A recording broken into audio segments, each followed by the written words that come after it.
Hello everyone, welcome back to the channel. Hope आप सब अच्छे होंगे। तो आप लोग के साथ आज फिर से एक नए वीडियो के साथ आए हैं जो काफ़ी इन्फॉर्मेटिव वीडियो है। तो यहाँ पे जो भी आप फर्स्ट टाइम यूएस में आईटी रिटर्न फाइल करेंगे तो ये वीडियो आपको बहुत ही हेल्पफुल होने वाला है। तो मेरे केस में मैंने aotax.com से अपना आईटी रिटर्न फाइल किया है और ये बहुत ही यूज़र फ्रेंडली है। स्पेशली ये इंडियंस के लिए डिज़ाइन किया गया है, डेवलप किया गया है और इसका जो फ़ी है बहुत ही मिनिमल है। आप आराम से इसको अफोर्ड कर सकते हैं। तो चलिए मैं आपको शुरू से दिखाता हूँ कि आप इसको रजिस्टर करेंगे और कैसे फाइल करेंगे। तो चलिए स्टार्ट करते हैं टैक्स फाइलिंग। तो सबसे पहले आपको जो टाइप करना है aotax.com एंड प्रेस इंटर। तो उसके बाद यहाँ पे फ्री साइन अप का आपको ऑप्शन मिलेगा। आप यहाँ पे क्लिक करेंगे तो इस तरह का एक रजिस्ट्रेशन पेज खुलेगा जिसमें first name, last name, mobile number, email ID डालना है। एंड और एक चीज़ मैं बताना चाहता हूँ, इसमें रेफरल कोड होता है। तो अगर जिसके पास रेफरल कोड है उनको कुछ डिस्काउंट मिलता है। तो मेरे केस में मैंने यूज़ किया था रेफरल कोड। अगर आपके पास नहीं है तो आप इसको यहाँ पे छोड़ दीजिए। एंड ये सारा फॉर्म भरने के बाद जस्ट यहाँ पे फ्री साइन अप आप कर दीजिए। फ्री साइन अप करने के बाद आपके इस ईमेल आईडी में एक एक्टिवेशन लिंक जाएगा, तो आप उसको एक्टिवेट कर दीजिए। एंड देन आपको क्या करना है नेक्स्ट, यहाँ से आपको लॉगिन पेज में जाना है। ठीक है, तो लॉगिन में जाइएगा। तो मैं तो यहाँ पे अपना ऑलरेडी किया हूँ, तो मैं अभी यहाँ पे इसको लॉगिन में जा रहा हूँ। तो आप जैसे ही लॉगिन करेंगे इस पेज में आपको इस तरह का एक डैशबोर्ड दिखेगा जिसमें आपको एक टिकट आईडी असाइन होगा। ठीक है, तो आपको जैसे ही ये मिल जाएगा एट द सेम टाइम क्या होता है, एक और ईमेल ट्रिगर होता है जिसमें आपको एक स्पेसिफिक पर्टिकुलर पर्सन असाइन होगा जो आपको फाइलिंग करने के लिए हेल्प करेगा यहाँ से लेके एंड तक। तो वो भी मैं आपको दिखाऊंगा कि कैसे मेल जाता है। तो मेक श्योर कि आपको वो एक मेल रिसीव हुआ है। तो सबसे पहले आपको क्या करना पड़ेगा, यहाँ पे आप जो लिंक देख रहे हैं इसमें क्लिक करना है। तो यहाँ पे आपको कुछ इन्फॉर्मेशन देने होंगे एंड इसके साथ आपको जो W2 फॉर्म है और जो आपका सिमिलर एज फॉर्म 16 जो हम लोग इंडिया में टैक्स भरते हैं वो भी आपको अपलोड करना पड़ेगा। तो आप यहाँ पे देख सकते हैं, तो जो पहला सेक्शन है वो है माई प्रोफाइल। माई प्रोफाइल में यहाँ पे आपको अपना इंफॉर्मेशन डालना पड़ेगा। तो अभी मेरा नेम आ गया है ऑटोमेटिक। ठीक है, यहाँ पे कुछ क्वेश्चन पूछ रहे हैं कि आप यूएस सिटीजन या ग्रीन कार्ड होल्डर है। तो मेरे केस में नो है, तो मैंने यहाँ पे नो सेलेक्ट किया है।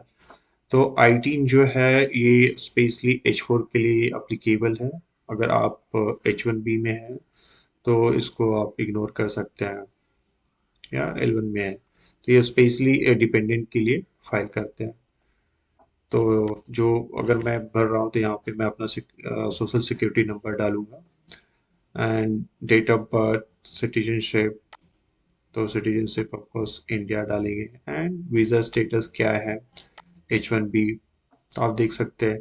और एक चीज़ मैं हाईलाइट करना चाहता हूँ, ये जो साइट है और टैक्स फाइलिंग सर्विसेज है ये स्पेशली फॉर इंडियंस के लिए डिज़ाइन किया गया, डेवलप किया गया है। और इसका head office, if I am not wrong, Bangalore में है। सो डोंट वरी, हम इंडियन के लिए बहुत ही सुटेबल टैक्स फाइलिंग सर्विस में बोल सकता हूँ। और मैंने यूज़ किया है, काफ़ी अच्छा है। सो आप देख सकते हैं इतने इतने तरह की वीज़ा टाइप्स के लिए ये सपोर्ट करते हैं टैक्स फाइलिंग के लिए। एंड नेक्स्ट जो है आपका ये पूछेगा कि लास्ट आपका वीज़ा स्टेटस क्या है। देन ऑक्यूपेशन, अगर आप सॉफ्टवेयर में काम करते हैं तो जस्ट आप आईटी में डाल दो, आप साइंटिस्ट हो तो साइंटिस्ट डाल दो according to your occupation. Next current location, current address, ये सारा इंफॉर्मेशन आपको डालना पड़ेगा। नेक्स्ट क्या है, ये आप मैरिड है या अनमैरिड है। ठीक है, एंड जो इसमें से जो इम्पोर्टेंट सेक्शन है मैं वो कवर करूँगा, दैट इज़ डिपेंडेंट। तो अगर डिपेंडेंट को आप करना चाहते हो क्लेम, तो अगर यस है तो आपका कोई भी डिपेंडेंट है वो डाल सकते हैं। तो डिपेंडेंट मतलब आपका स्पाउस ये सब हो गया, आपका किड हो गया, जितने भी हैं तो आप ये यहाँ पे इसका डिटेल्स डाल सकते हैं। इफ यू सी है यहाँ पे आप देख सकते हैं। और यहाँ पे आपको मेक श्योर कि आप सेलेक्ट कर रहे हैं 18। अगर आपका स्पाउस का या डिपेंडेंट जो भी है बच्चे हैं उनका अगर आईटी नंबर नहीं आया वेरी फर्स्ट टाइम, स्पेशली मैं ये वेरी फर्स्ट टाइम के लिए वीडियो बना रहा हूँ, जो फर्स्ट टाइम फाइल करेंगे तो मेक श्योर कि आप ये सेलेक्ट करेंगे, सो दैट जो भी आपका टैक्स फाइल करेगा आपके लिए वो एक फॉर्म होता है, वो फॉर्म सबमिट करेगा आईटी नंबर के लिए। ठीक है। एंड सेम इंफॉर्मेशन देना है, क्या रिलेशनशिप है आप देख सकते हैं, सन है डॉटर है। ठीक है। तो ये आप इंफॉर्मेशन डाल देंगे। ठीक है। ये इंफॉर्मेशन डालने के बाद आप इसको सेव कर लीजिए। अगर आप यहाँ पे देखेंगे आप डालेंगे कि मैरिड, आप सोच रहे हैं कि डिपेंडेंट स्पाउस का इंफॉर्मेशन कहाँ देना है। So as soon as you select here आपको यहाँ पे ऑप्शन आ जाएगा अपना स्पाउस का डिटेल डालने का। तो स्पाउस का डिटेल यहाँ पे डालना है और बच्चों का डिटेल डिपेंडेंट में डालना है। ठीक है। तो यहाँ से ये हो गया। इस यहाँ पे इनका भी जो भी है स्पाउस आप मेक श्योर कि इसका भी आप सेलेक्ट कर दिए 18। ठीक है। सो ये हो गया। नेक्स्ट जो सेक्शन है इसमें वो है रेसिडेंशियल इन्फो। तो आपका जो भी करंट एड्रेस है वो आपको डालना पड़ेगा। तो कहाँ पे कितने दिन से रह रहे हैं वो सब डालना है, अपार्टमेंट नंबर है ना। तो ये आपका करंट एड्रेस होगा यूएस का। देन नेक्स्ट आपका हेल्थ इंश्योरेंस है या नहीं है वो सारी डिटेल्स डालना है।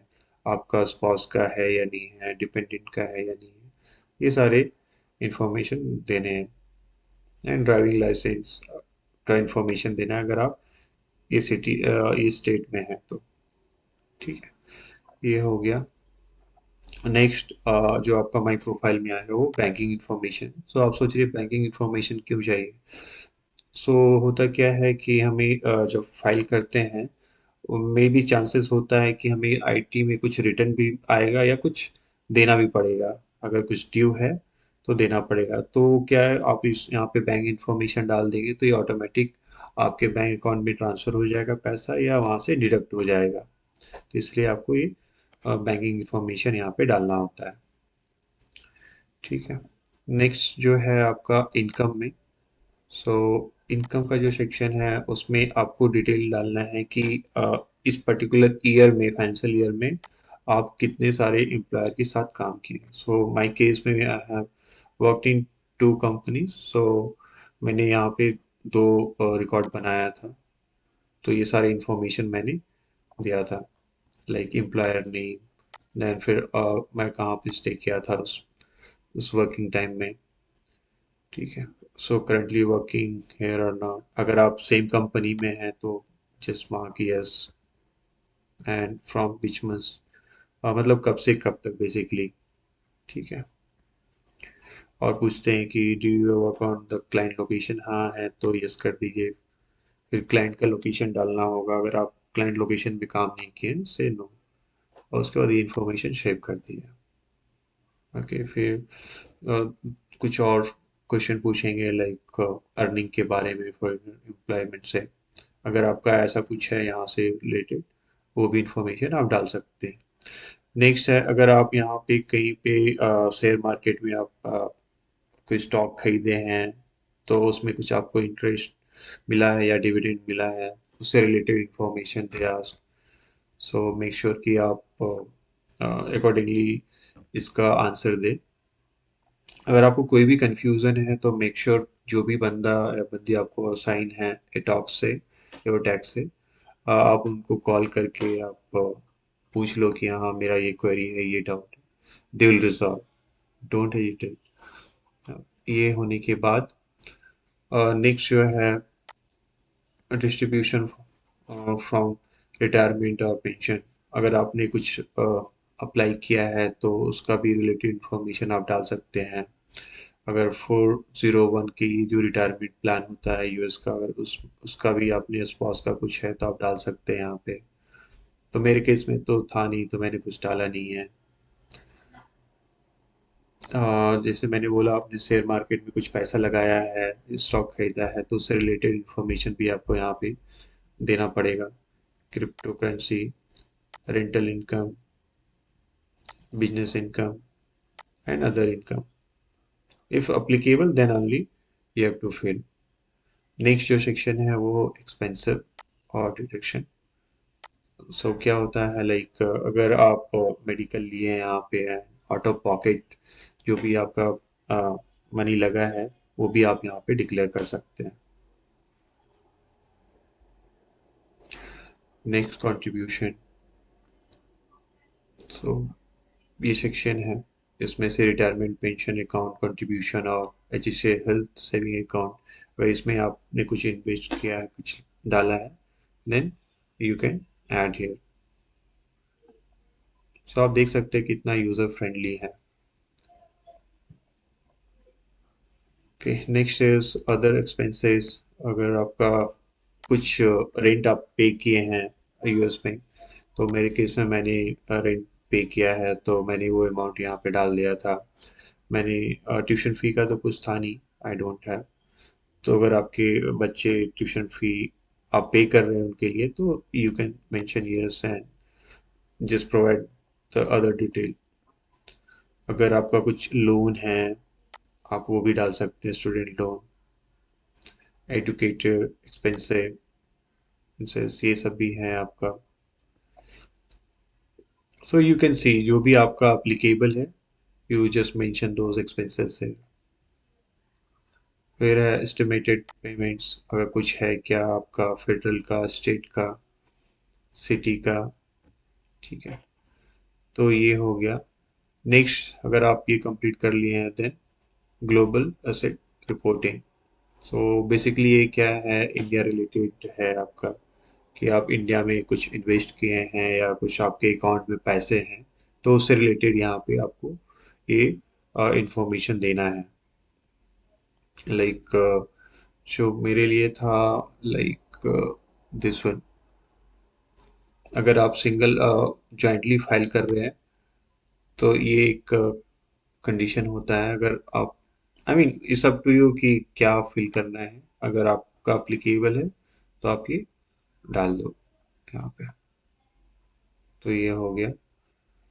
नेक्स्ट है डॉक्यूमेंटेशन। सो डॉक्यूमेंटेशन में मेक श्योर कि आप W2 फॉर्म यहाँ पे आप डाल रहे हो, एंड उससे पहले ये देखिए, ये सेलेक्ट करना पड़ेगा form W2 and choose file. आप ये अपलोड करके आप नेक्स्ट क्या करना पड़ेगा, ये आपको एक यहाँ पे बटन आएगा टेक्स्ट ड्रॉप करके, ठीक है। नेक्स्ट, तो मैं यहाँ पे सपोज आपने ये W2 फॉर्म डाल दिया है, नेक्स्ट आप टेक्स्ट ड्रॉप कर लीजिए। टेक्स्ट ड्राफ्ट में क्या होगा, आपको यहाँ पे सारी डिटेल्स आ जाएंगे कि आपको कितना ओवर ड्यू है, रिफंड मिलेगा या ड्यू है। आप लोगों को एक और इन्फॉर्मेशन शेयर करना चाहेंगे। अगर आप लोग इसमें से कोई भी स्टेट में आप स्टे करते हैं, तो आपको अलग से लोकल इनकम टैक्स या काउंटी टैक्स देना पड़ेगा। तो जैसे मैं इंडियाना में रहता हूँ, तो मुझे काउंटी टैक्स देना पड़ रहा है, एंड दैट इज़ 2%, और वो भी वेरी करता है। तो आपको मैं दिखाना चाहता हूँ कि ड्राफ्ट वाला वर्जन कैसे दिखता है। तो आप भी जब फाइल करेंगे, तो आपको इस तरह का कुछ ड्राफ्ट दिखेगा, जिसमें अगर आपको कुछ रिफंड है तो रिफंड अमाउंट यहाँ पे दिखेगा। एंड स्टेट टैक्स में अगर जैसे मेरा काउंटी का पैसा देना है डॉलर में, तो ये यहाँ पे दिख रहा था। तो ये यहाँ पे एक, आई मीन, वेरीज करता है आपका रिटर्न फाइल करने का। सो नेक्स्ट क्या करना होगा, ये ड्राफ्ट देखने के बाद आपको ये अप्रूव करना पड़ेगा। अप्रूव करने के बाद क्या होगा, ये लोग आपको गाइड करेंगे कि आपको पैसा कैसे पे करना है, इनका अमाउंट और जो भी सर्विस फी है, प्लस अगर आपका कोई ड्यू है, स्टेट टैक्स या federal tax plus local tax, तो उसको कैसे पे करना है, चेक के थ्रू करना है, ड्राफ्ट के through, I mean various option रहता है, क्रेडिट कार्ड से भी आप कर सकते हैं।